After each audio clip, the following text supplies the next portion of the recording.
Hello friends, welcome back to my channel. আমি সন্দীপ আজ তোমাদের কাছে নিয়ে চলে এসেছি একটা নতুন ভিডিও। এই ভিডিওটাতে আজকে তোমাদের সাথে আমি শেয়ার করব royal Enfield Meteor 350 change position এবং কখন চেঞ্জ করতে হয়। চেঞ্জ করার সময় যে সিমটমসগুলো তোমরা দেখতে পাবে, নিজেই বুঝতে পারবে যে এবার চেঞ্জ করতে হবে। আসল কথা কি হয়, কোম্পানি অনেক সময় তোমাদেরকে বলে দেবে যে কিলোমিটার দেখিয়ে যে এবার চেঞ্জ করে নিন, কিন্তু সবসময় তো আর চেঞ্জ পকেট খারাপ হয় না। অনেকের সময় অনেক তাড়াতাড়ি খারাপ হয়ে যায়, আবার অনেকের চালানোর ব্যাপার থাকে।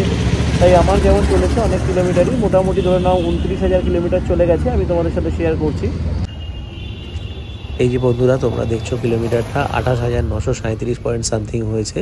আমি সকালবেলা রওনা দিয়ে দিয়েছি রয়্যাল এনফিল্ড সার্ভিস সেন্টারের উদ্দেশ্যে। আমি তপসিয়া সার্ভিস সেন্টারটায় কাজ করাই, ওদের কাজ নো ডাউট ভালো।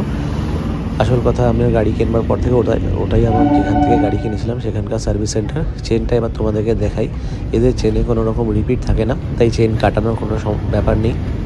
আর তাছাড়া এখান দিয়ে তোমরা আঙুল দিলেও দেখলে বুঝতে পারবে যে সামনের যে ছোটো স্পোকেটটা থাকে সেটাও ক্ষয়ে গেছে এবং ধারালো হয়ে গেছে। আর পেছনের যে স্পোকেটটা আছে ওটারও দাঁতগুলো নষ্ট হয়ে গেছে, চেনটাও ঝুলে গেছে এবং চেনটার অ্যাডজাস্টমেন্টের জায়গা আর নেই। লাস্ট অবধি অ্যাডজাস্ট করা হয়েছে, তারপরেও চেনটা নড়নড় করছে। তার মানে চেনটা এবার পাল্টানো ছাড়া আমার কাছে কোনো উপায় নেই। তাই হোক, তা চেনটা এবার পাল্টানোর জন্য সার্ভিস সেন্টারে গাড়ি ঢুকে পড়েছে। চেন খোলা হচ্ছে, কীভাবে কী করছে সবই তো আমি ওপর দিয়ে বসে বসে দেখছি এবং তোমাদের সাথে ব্যাপারটা শেয়ার করছি।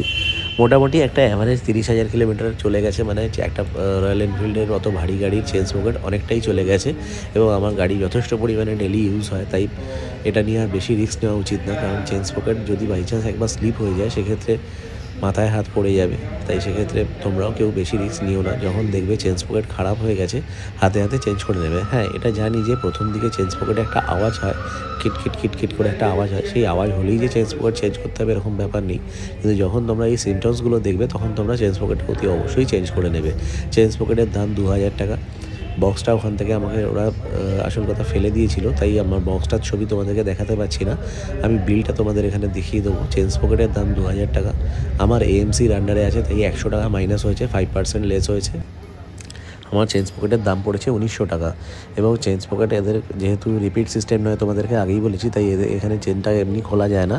চেনটাকে ওই কাটিং মেশিন দিয়ে কাটতে হয়। এখনই তোমরা দেখতে পাবে যে ওরা একটা কাটিং মেশিন এক্ষুনি নিয়ে আসবে। আমি এটাই বসে বসে দেখছি। এই যে দেখো, আমিও প্রথম কোনোদিন জানতাম না যে চেন কেটে বার করতে হয়। এই যে চেনটা কাটা শুরু করেছে, এই চেনটা কেটে বার করবে। এক্ষেত্রে এগুলো সুপার বাইকের ক্ষেত্রে ইউজ হয়। আমি আগে শুনেছি যে সুপার বাইকের চেন এরকম যখন পাল্টাতে হয় তখন কেটে বার করতে হয়। এখানেও দেখলাম প্রথম যে রয়্যাল এনফিল্ড মেটিওর 350-তে সেই প্রসেসটাই ইউজ করা হয়েছে, যে চেনটা যাতে রাস্তায় রানিংয়ে কেটে না যায় সেই জন্য চেন পকেট কেটে বার করতে হচ্ছে।